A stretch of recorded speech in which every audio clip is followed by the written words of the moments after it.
kembali lagi di sini kita akan membahas tentang lingkup bahan dan materi lingkungan hidup.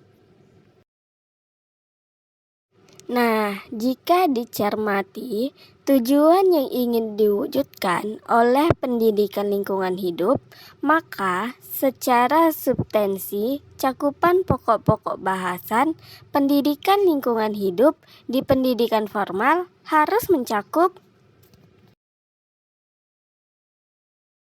Yang pertama, ekosistem. Ekosistem menjelaskan tentang segenap sumber daya yang ada di lingkungan kita yang saling berkaitan, baik menyangkut sumber daya ragawi maupun non-ragawi, yang secara bersama-sama serta saling terkait dalam membangun dan menciptakan suatu kondisi lingkungan yang layak dihuni bagi manusia. Dalam hal ini termasuk hal-hal berkenan dengan lingkungan sosial dan lingkungan binaan. Yang kedua, sumber daya lingkungan. Mengenai hal ini dibahas aneka macam-macam sumber daya lingkungan dengan masing-masing ciri dan sifatnya.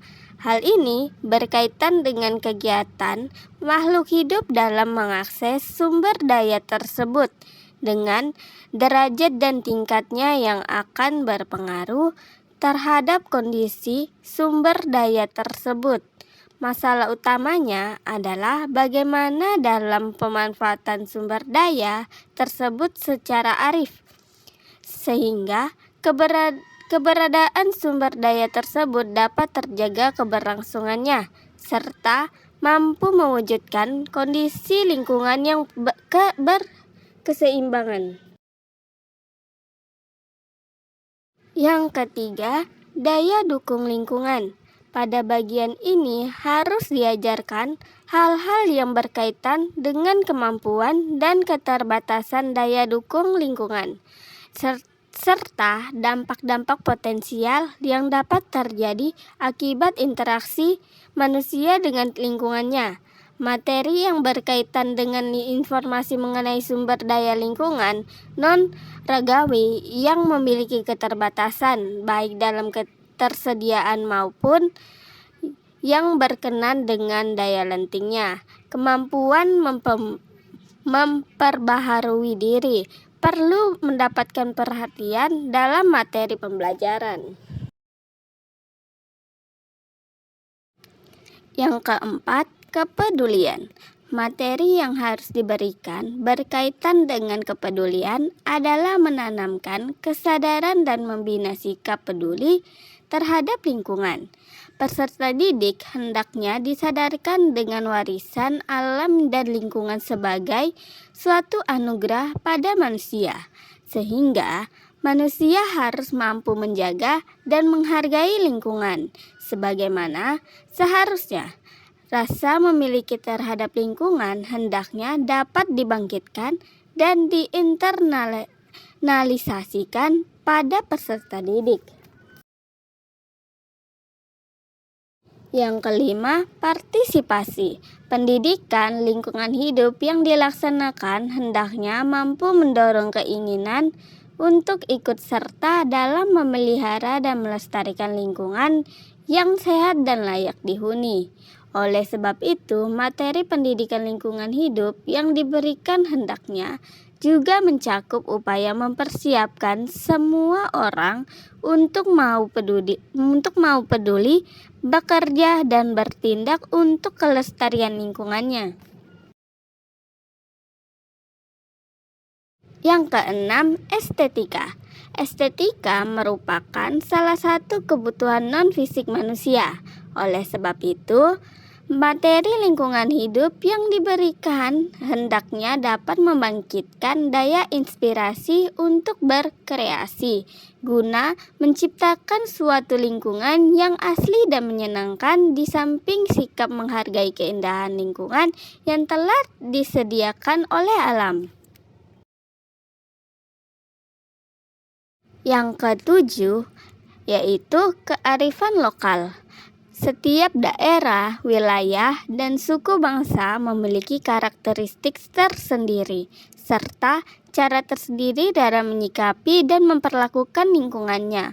Oleh sebab itu, pengetahuan tentang kearifan lokal dari suatu masyarakat dalam memandang dan memperlakukan alam yang mengandung konsep-konsep universal harus dikenalkan secara internalisasikan pada peserta didik. Yang kedelapan, etika lingkungan.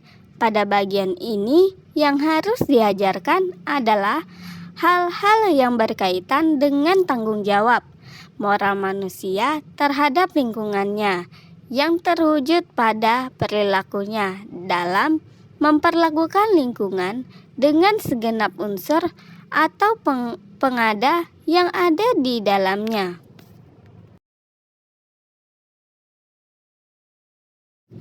Dan yang kesembilan, yaitu pengambilan keputusan terhadap isu lingkungan. Pengetahuan tentang lingkungan dan permasalahannya haruslah merupakan bagian dari materi yang harus diajarkan. Melalui pengetahuan ini, peserta didik diarahkan kepada kemampuan mengambil keputusan yang efektif tentang isu lingkungan hidup yang memerlukan pertimbangan ekologis dan faktor-faktor sosialnya.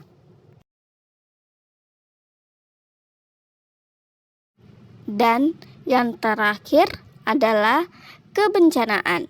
Masalah kebencanaan, khususnya bencana alam, sangat penting diketahui oleh masyarakat Indonesia sebagai negara yang rawan bencana alam.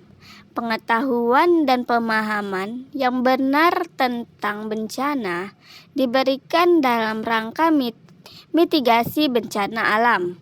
Melalui pengetahuan dan pemahaman yang benar tentang bencana alam tersebut diharapkan akan mampu mengurangi tindakan yang menjadi penyebab terjadinya bencana alam.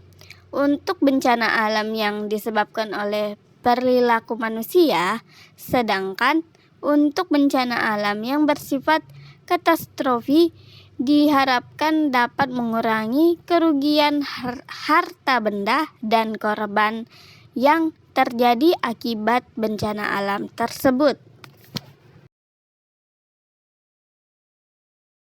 Nah, dari pembahasan kita tadi dapat kita simpulkan bahwa pokok-pokok pembahasan yang dikemukakan di atas menunjukkan bahwa permasalahan yang dihadapi berkaitan dengan kegiatan memelihara kondisi lingkungan hidup tersebut sangat beraneka ragam.